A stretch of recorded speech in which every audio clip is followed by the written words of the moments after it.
हाथरस के सिकंदराबाद में सत्संग हादसे में 130 लोगों की मौत हो गई। ये लोग अलग अलग शहर, अलग अलग गांव के रहने वाले थे। हाथरस के एक ऐसे ही गांव में इस हादसे में 4 लोगों की जान चली गई।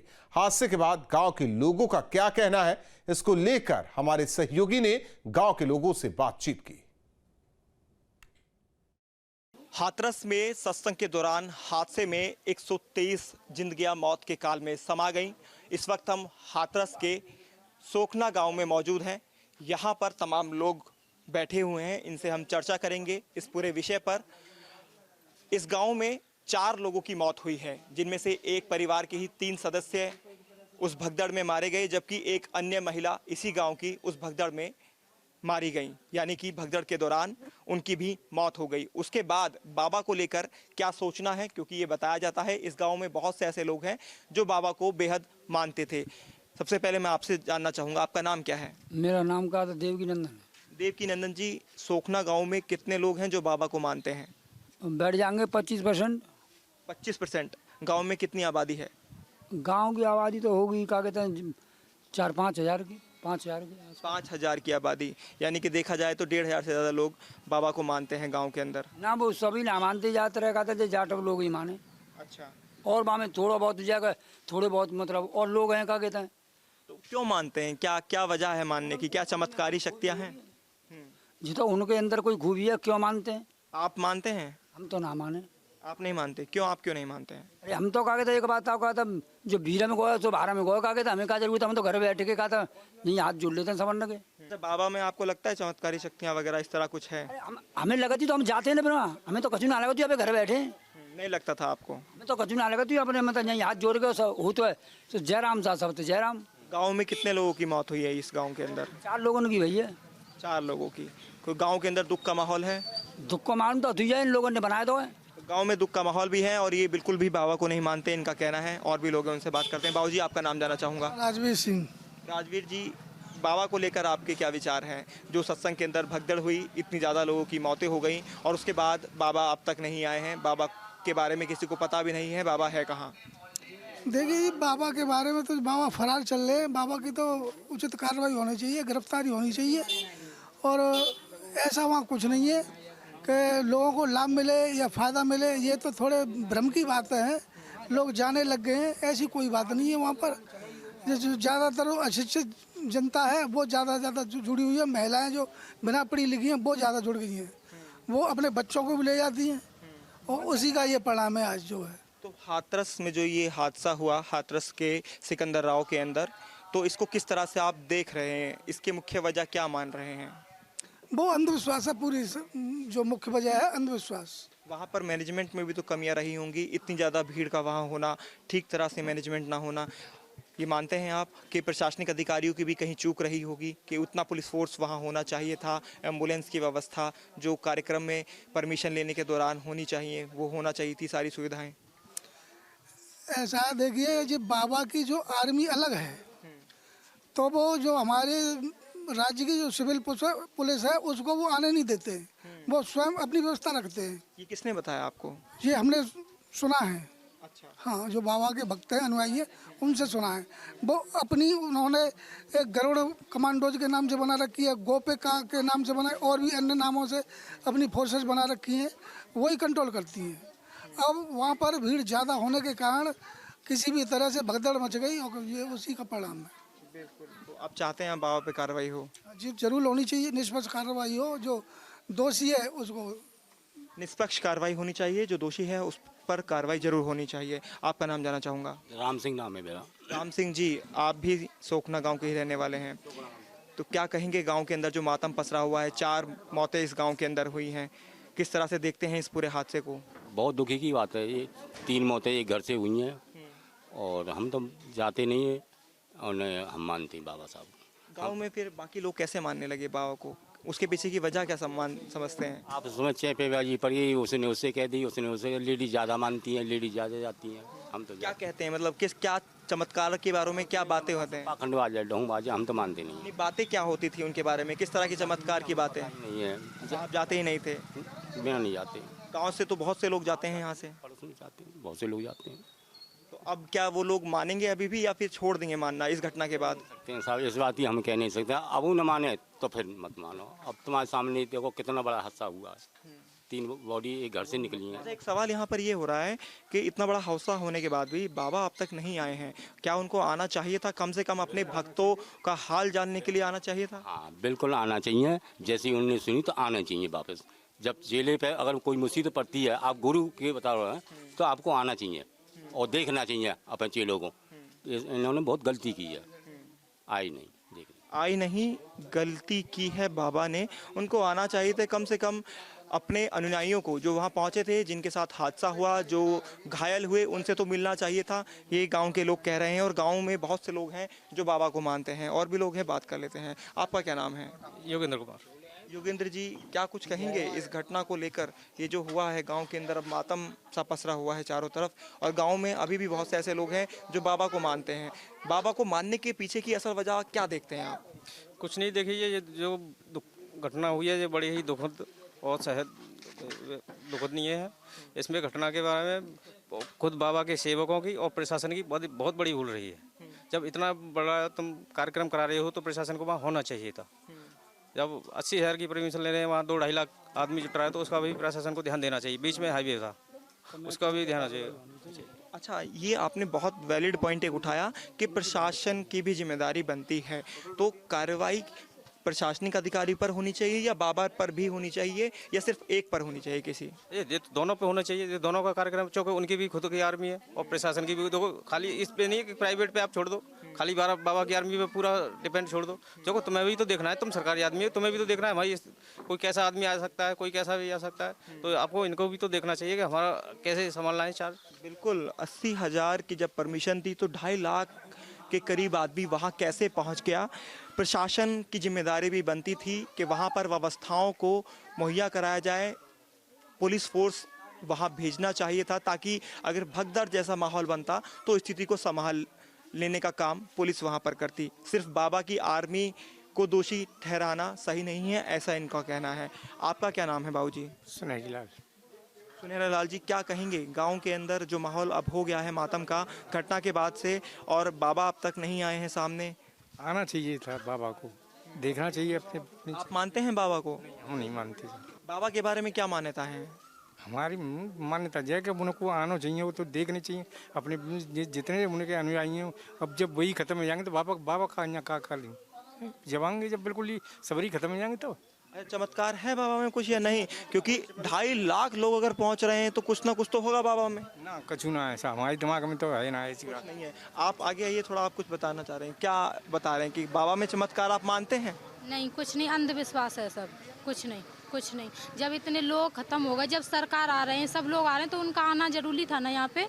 ये घर का घर खाली हो गया उनका, तो गलत हुआ है ना ये। उन्हें आना चाहिए। अब भी वो छुपके बैठे, क्यों बैठे हैं वो छुपके? आना चाहिए यहाँ पे। क्या मांग करते हैं आप सरकार से? गरीब लोग हैं, उनके परिवार को तसल्ली दें। उनका पैसा जो भी वो है उसके वो करें। उसके पैसा तो दे दिया गया है, बहुत से लोगों को चेक पहुंचा दिए गए हैं, यहाँ भी चेक मिल गए हैं, लेकिन बाबा को लेकर क्या कहेंगे? उन पर भी कार्रवाई होनी चाहिए क्या? ये बिल्कुल होनी चाहिए कार्रवाई। जब इतने लोग मरे हैं तो इनके कारण कौन है? बाबा है ना, तो उन पर जरूर होनी चाहिए कार्रवाई। इतनी मौतों का कारण इन्होंने बाबा को बताया। और भी लोग हैं। आपका क्या नाम है? जी, मेरा नाम अजय कुमार सागर है। सागर जी, क्या कहेंगे इस घटना को लेकर और बाबा की मान्यता को लेकर? जितनी पब्लिक वहां आई, एक आवाज़ पर आना एक बड़ी बात होती है। 2.5 लाख लोगों को जुटाना, तो कुछ ना कुछ तो है बाबा में शायद। देखिए, सही बात तो ये है कि बाबा पे कार्रवाई जरूर होनी चाहिए, क्योंकि इतनी बड़ी तादाद में भीड़ इकट्ठा कर रहा है बाबा, तो जिम्मेदारी नहीं है? प्रशासन की भी जिम्मेदारी है। जब परमिशन आप दे रहे हैं तो वहाँ पे व्यवस्था देखें। इनके भरोसे थोड़ी छोड़ दी जाएगी कि बाबा ने आर्मी और मेरी तो सरकार से मांग है कि बाबा ने जहाँ जहाँ जिले में कमेटी बनाई है, हाथरस जिले में जो कमेटी बनाई है, इतनी मौतें हुई हैं कि देखा नहीं जाता। लोग हॉस्पिटलों में, मैं भी गया हूँ, मैं भी रहा हूँ रात को। इन कमेटियों पे कार्रवाई होनी चाहिए और विशेषकर बाबा पे होनी चाहिए, क्योंकि बाबा भी दोषी है। जब आयोजन मैं कर रहा हूँ तो मैं अपनी जिम्मेदारी से बच जाऊँगा। भाई ये थोड़ी ये आयोजक करा रहे हैं, आया तो मैं भी हूँ, मेरे आह्वान पे ही तो भीड़ आ रही है, मेरे नाम पे ही तो आ रही है। बाबा विशेषकर जिम्मेदार है, लेकिन इनके अनुयायी जो हैं वो आज भी मैं देख रहा हूँ मोहल्ले पड़ोस में मेरे में हैं, मान रहे हैं उनको। आज भी ये कह रहे हैं कि ये तो आत्मा से परमात्मा का मिलन हो गया है। जिस परिवार को क्षति होती है उसको मालूम होता है, जिनके बच के आ गए हैं ना, जिनके नहीं हुई है उनकी तो आत्मा से परमात्मा भी मिला नहीं है ना। तो मैं आज नहीं तो कल मिल जाएगा। और मैं आपको बता रहा हूँ प्रत्येक सत्संग में ऐसा कोई सत्संग नहीं गया है जिसमें मौतें नहीं हुई हों, लेकिन बशर्ते क्या है कि वो आंकड़ा रहता था 1-2 का, उसमें क्या है कि कभी दौरे से पड़ गई कि इससे मौत हो गई, वो मामला उछल नहीं पाया। लेकिन अब की बार बड़े पैमाने पे हुआ है। अच्छा, इसमें एक सवाल मेरा ये, आपने बाबा को दोषी ठहराया, उनके आयोजकों को दोषी ठहराया, क्या प्रशासनिक अधिकारियों की भी कहीं कमी रही है? बिल्कुल कमी रही है। आप देखेंगे 2 बजे की घटना है और 4:15 बजे करीब प्रशासन वहाँ दस्तक दे रहा है। 2 घंटे के बीच में आपको पता है इंजर्ड लोगों की जान तो बचाई जा सकती है। प्रशासन की इतनी तो जिम्मेदारी बनती है, 2 घंटे में लोग इधर से उधर टिर्रियों में भर के, मैक्सों में भर के हॉस्पिटल लाया जा रहा है उनको, तो ये जिम्मेदारी बनती है प्रशासन की। प्रशासन अपनी जिम्मेदारी आज भी हम देख रहे हैं हॉस्पिटलों में जिस दिन ये घटना हुई है उस रात को रहे पीड़ित परिवार को पहुंचाने के लिए, जैसे जिनकी डेड बॉडी है पोस्टमार्टम कर दिया, उनको घर पहुंचाने की व्यवस्था नहीं थी। देखिए, ये लापरवाहियाँ बता रहे हैं। क्या लापरवाहियाँ इन्होंने खुद देखी वहाँ पर, क्या व्यवस्थाएं वहाँ पर नहीं थी, और सीधे तौर पर बाबा को ये दोषी ठहरा रहे हैं। इनका कहना है कि बाबा पर भी कार्रवाई होनी चाहिए। इसके साथ ही प्रशासनिक अधिकारियों जिन्होंने वहाँ पर कमी छोड़ी उनके ऊपर भी एक्शन लेना चाहिए। आपका क्या नाम है भैया? मेरा नाम रफीक खान है जी। खान साहब, आप किस तरह से देखते हैं इस हादसे को? हादसा क्या, देखो कमी तो है, प्रशासन की भी कमी है इसमें और बाबा जी की भी कमी है। जब इतनी भीड़ इकट्ठी हो रही है तो प्रशासन को थोड़ा देखना चाहिए था कि इतनी भीड़ वहाँ जा रही है। चलो आज तो ये भगदड़ हो गई, मानते हैं, चलो भगदड़, अगर वहाँ कोई अराजक तत्व जाके कुछ बम वगैरह फेंक देते तो फिर क्या होता। थोड़ा सा तो हिसाब किताब देखना चाहिए, प्रशासन को भी अवेयर रहना चाहिए था। वहाँ ये कमी और बता रहे हैं लोग कि जैसे ही वहाँ की भीड़ छूटी है तो जो जाम है ना, जाम बड़ी बड़ी जो गाड़ी हैं वो रोडों पर चला दी गई हैं। अरे जब आपको देख रहे हैं कि इधर से पब्लिक आएगी तो रोड पे एकदम रोड खाली कर देना चाहिए था। बहुत स्थिति खराब। ये आप देख रहे हैं सोखना गांव के लोगों का कहना है, उनकी बातों को आपने सुना। इनका साफ तौर पर कहना है कि बाबा पर भी एक्शन लेना चाहिए। बाबा भी उतने ही दोषी हैं जितने आयोजक करता है, क्योंकि बाबा भी उसमें आए थे। मुख्य केंद्र बिंदु तो बाबा ही थे। बाबा के आह्वान पर ही इतनी बड़ी संख्या में लोग वहां पर पहुंचे थे। इसके अलावा लोगों ने यहां पर ये भी कहा कि प्रशासन के जो अधिकारी हैं उनकी भी लापरवाही है कि समय रहते वहां पर जो व्यवस्थाएं मुहैया कराई जानी थी वो पूरी नहीं हो पाई। अगर वो प्रशासनिक अधिकारियों की व्यवस्थाएं वहां ठीक होती तो लोगों की जिंदगियां बचाई जा सकती थी। जो गंभीर रूप से चोटिल हुए थे, अगर समय रहते उन्हें अस्पताल पहुंचाया जाता। तो कुल मिलाकर बाबा को लेकर जनता में रोष यहाँ देखा जा सकता है। इस गाँव के अंदर बहुत से ऐसे लोग अभी भी हैं जो बाबा को मानते हैं। वो ये कहते हैं कि बाबा आत्मा का मिलन परमात्मा से कराता है। वीडियो जर्नलिस्ट अमित कुमार के साथ हिमांशु शर्मा, न्यूज स्टेट, हाथरस, सोखना गांव। हाथरस मामले पर बाबा के पटियाली आश्रम के सेवादार और 28 साल पुराने परम भक्त से हमारे सहयोगी ने खास बातचीत की। पटियाली के बहादुर नगर गांव में हम इस समय मौजूद हैं, जो भोले बाबा का पैतृक गांव है। यहाँ गांव में उनके भक्तों की तादाद काफ़ी ज़्यादा है। पूरा गांव ही करीब करीब भक्त है। क्या नाम है आप? जी, हमारा नाम अनिल कुमार सर। अनिल कुमार जी, ये जो पूरी घटना हुई है हाथरस में, इसमें आपको क्या लगता है एक भक्त के तौर पर क्या होना चाहिए था, क्या करना चाहिए था? ये सबसे पहले घटना में ये होना चाहिए, जैसे मधुकर जी है, वहाँ से वो फरार हो गए, उनको नहीं फरार होना था। मौजूद होते वहाँ मीडिया प्लस पत्रकार प्लस शासन की तरफ से वहाँ मौजूद हो जाते, और उनको डरता तो पुलिस के द्वारा मौजूद हो जाते, उनको बताते कि भाई हमने इतनी परमिशन ली थी, इतने जनसंख्या बढ़ गई कि 4 महीने से आचार संहिता लगी थी, संगत आ नहीं पा रही थी, बड़े दर्शन करने के लिए बहुत ज़्यादा बेचैन थी संगत, वो नहीं पहुंच पा रही थी 4 महीने से, क्योंकि आचार संहिता चक्कर में सत्संग का ही नहीं हुआ था। इस चक्कर में संगत वहाँ ज़्यादा आ गई थी, तो थोड़ी बहुत प्रशासन की भी कमी है और मधुकर जी की यह कमी है कि वहाँ पर मौजूद आना था प्रशासन के सामने। ऊपर अब 1 लाख का इनाम भी घोषित हो गया है। हाँ, वो तो सुना 1 लाख का इनाम हो गया है। लेकिन ये भी बताया जा रहा है कि जिस समय बाबा यहाँ से निकले हाथरस से, तब उनकी मधुकर से बात हुई फ़ोन पर, उन्होंने जानकारी दी। तो क्या मतलब क्या अपनी मर्जी से वो अंडरग्राउंड हुए होंगे या बाबा से सलाह लेके हुए? नहीं, ये तो जानकारी नहीं है। आपको क्या लगता है? हमको तो नहीं लगता कि बाबा जी ने अंडरग्राउंड करा हो, ये नहीं लगता है। अब आप यहाँ पे कब से भक्त हैं, कितने साल हो गए? 1998 से। 1998 से। मतलब आप यहाँ धाम पर भी आते हैं तो जूते उतार कर ही आते हैं, डेली यहाँ पर आते हैं। बहुत आपकी आस्था है बाबा के अंदर। इस घटना में बाबा आपके आराध्य देव हैं, पूज्य हैं, आपको क्या लगता है एक भक्त के तौर पर कि जैसे मधुकर जी की आपने बताई कि उनको क्या करना चाहिए था, बाबा को क्या करना चाहिए? बाबा को यही कहना चाहिए मधुकर जी से कि तुम वहाँ पहुँचो, देखो जाके कि घटना कैसे हुई है, क्या बात है उसमें, सामने आना चाहिए। सामने आना चाहिए, बाबा को छिपना नहीं चाहिए। बाबा तो सामने हैं ही, बाबा नहीं कहीं बाहर हैं, बाबा सामने हैं। मैनपुरी आश्रम में बाबा सामने हैं, कहीं बाहर नहीं गए हैं। वो नहीं छिपे हैं, कह रहे हैं मीडिया बोल रही है कि बाबा जी छिप गए हैं, भाग गए हैं, वो कहीं नहीं गए, वो तो हैं मौजूद। तो उनको जितने भी इस केस से जुड़े हुए तमाम लोग हैं उनसे बात करके सामने आने को बोलना चाहिए। क्या करना चाहिए पूरी तरह से बताइए? बोलना चाहिए उनसे आके, वहाँ पर बताना चाहिए कि भाई ऐसे ऐसे बातें, हमने इतनी परमिशन ली थी, इतने लोग ज़्यादा ज़्यादा संख्या में आ चुके थे, बस। और क्या बोलना चाहिए? यही बोलना चाहिए उनको, बताना चाहिए आगे। बिल्कुल, ये इस घटना को लेकर भोले बाबा के भक्त के दिल की बात है। पटियाली से रुमानुल्लाह खान। हाथरस मामले को लेकर राजेश शलभ माथुर ने अधिकारियों के साथ बैठक की। एसपी कार्यालय हाथरस में ये मीटिंग हुई है। एसआईटी को रिपोर्ट सौंपी जा चुकी है और अभी फिलहाल हाथरस एसएसपी कार्यालय से आईजी शलभ माथुर यहां से निकल चुके हैं और तमाम जो जांच के बिंदु हैं उन पर शलभ माथुर की पूरी तरह से निगाहें हैं। लगातार 2 घंटे तक यहां पर मीटिंग चली है। एसपी अभी अंदर ही हैं। साथ ही साथ तमाम जो रिपोर्ट 15 पन्नों की यहां से गई है उस पर भी विचार अभी शलभ माथुर ने एसपी के साथ किया है। तमाम जो बारीकी के बिंदु के साथ जो बातचीत हुई है एसपी के साथ और जो रिपोर्ट अभी डीजीपी और सीएस के द्वारा मुख्यमंत्री की टेबल पर रखी गई है, तमाम उस पर विचार होना बाकी है कि आखिरकार जो दोषी हैं वो कब तक पकड़े जाएंगे और दोषियों को कब तक सज़ा मिल पाएगी। सभी की निगाहें इस पर टिकी हुई है और पूरा देश इस बात को जानना चाहता है कि इस पूरे हादसे का जो जिम्मेदार है वो कौन है, क्योंकि लगातार सवाल दिन पर दिन खड़े होते जा रहे हैं। और क्या जो जनता का सवाल है, कई तरफ से जब जनता से बात की जा रही है तो ये भी निकल कर सामने आ रहा है कि पुलिस प्रशासन खुद बाबा को बचाने का प्रयास कर रहा है, क्योंकि अभी तक कथित बाबा के खिलाफ ना एफआईआर हो पाई है और ना ही कोई ऐसे सबूत पुलिस जुटा पाई है जिससे पुलिस को जांच में आगे आसानी हो सके। हालांकि एसआईटी की जो रिपोर्ट है वो मुख्यमंत्री की टेबल पर पहुंच चुकी है। देखना ये होगा कि मुख्यमंत्री अब क्या एक्शन लेते हैं, क्योंकि खुद ग्राउंड जीरो पर मुख्यमंत्री उतर आए थे। साथ ही साथ में जब सीएस और डीजीपी के कंधों पर पूरी कमान थी, बारीकी से निगाहें बनी हुई हैं। देखना ये होगा कि रिपोर्ट क्या गई है। और जिस तरह से लगातार 3 घंटे की मीटिंग शलभ माथुर ने एसपी हाथरस के साथ यहाँ पर की है, इस कार्यालय की जो तस्वीर मैं आपको दिखा रहा हूँ ये वही जगह है जहाँ पर शलभ माथुर आए थे और लगातार 3 घंटे तक यहाँ पर बैठे रहे।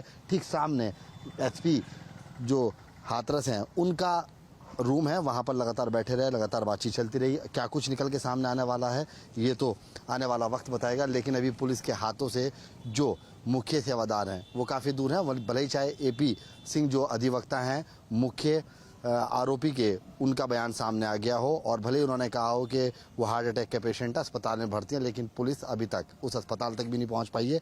जहाँ तक कि एपी सिंह का बयान की अगर बात की जाए और उस बयान पर गौर किया जाए कि वो बयान अपना आप में अहम है कि अस्पताल के अंदर में भर्ती है, लेकिन पुलिस उस अस्पताल से भी अभी तक दूर है। वीडियो जर्नलिस्ट मनोज के साथ सैयद अली, न्यूज़ स्टेट हाथरस। राहुल गांधी हाथरस में पीड़ित परिवारों से मिले, उनको सांत्वना दी गई, उनके लिए मुआवजा बढ़ाने की बात की। पीड़ित परिवारों से हमारी टीम ने खास बातचीत की। राहुल गांधी हाथरस पहुंचे और यहाँ पर जिन पीड़ित परिवारों से उन्होंने बातचीत की वो सभी लोग हमारे साथ यहाँ मौजूद हैं, सभी से हम बात करेंगे। क्या नाम है आपका? राधा देवी। राधा जी, आपके परिवार से कौन था जो सत्संग में गया था और जिनकी मौत हो गई? सास है हमारी। क्या नाम था उनका? ओममती। ओममती। और अब राहुल गांधी जी यहाँ पर आए, क्या आश्वासन आपको दिया, क्या कुछ कहा उन्होंने? कुछ न कह के गए, यूँ कह रहे सरकार हमारी यहाँ ना है, बाहर है, अब देखो कुछ करेंगे आगे को। तो आश्वासन दिया, कुछ मदद की बात कही उन्होंने? नहीं, ऐसा कुछ नहीं है। ऐसा कुछ नहीं कहा। मैं अपील करूंगा, ऐसे मुआवजे को बढ़वाने की कोशिश करूंगा। ये मुआवजा कम दिया जा रहा है। आपके कौन थे जो परिवार में नहीं? मेरी चाची थी। चाची थी, क्या नाम था उनका? ओमवती देवी। ओमवती देवी। आपका क्या नाम है? विष्णु।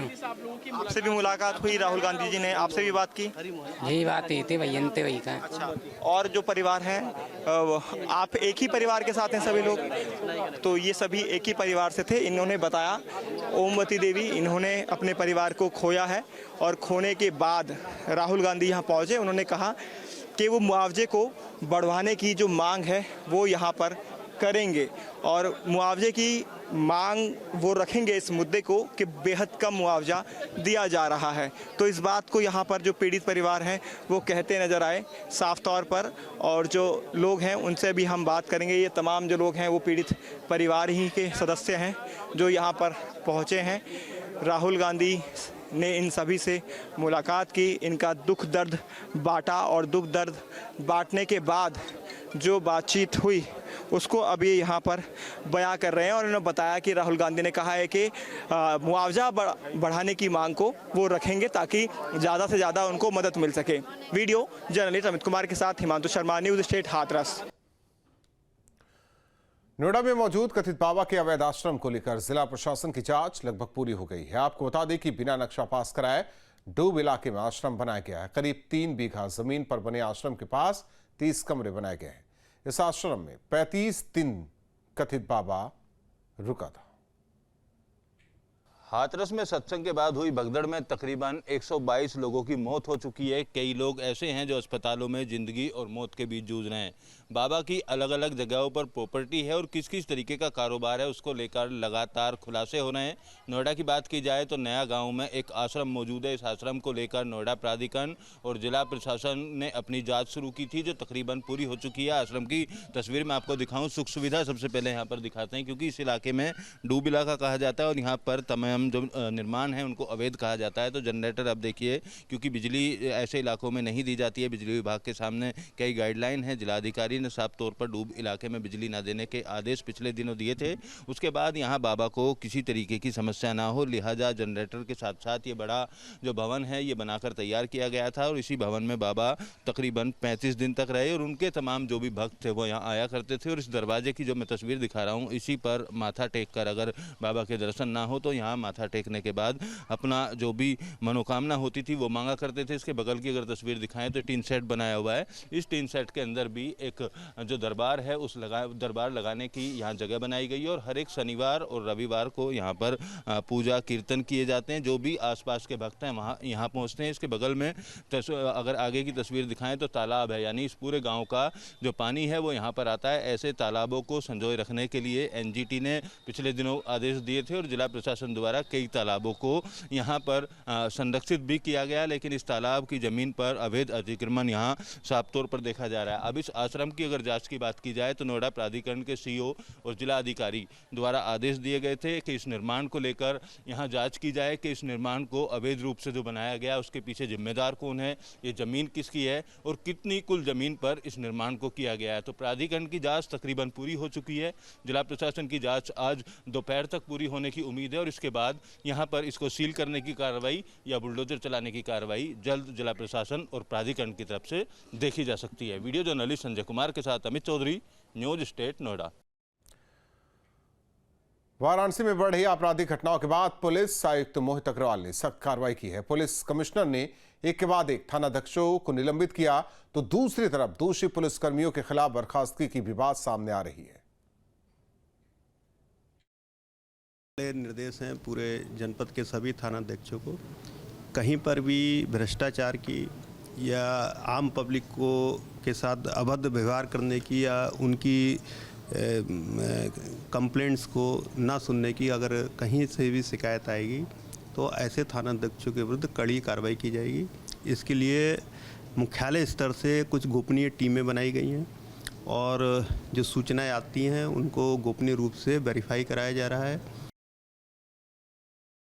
सोलापुर में अवैध खनन की कंप्लेंट आई थी जिसको मुख्यालय स्तर से टीम भेज करके उसको वेरीफाई कराया गया और कंप्लेंट सही पाई गई और उसमें ये पाया गया कि संबंधित जो वहाँ के हल्का इंचार्ज थे उनको अवैध खनन की कई बार सूचना दी गई, लेकिन उनके द्वारा कार्रवाई उसमें नहीं की गई थी, इसलिए उनको निलंबित किया गया और संबंधित थानाध्यक्ष को लाइन हाजिर भी इसमें किया गया।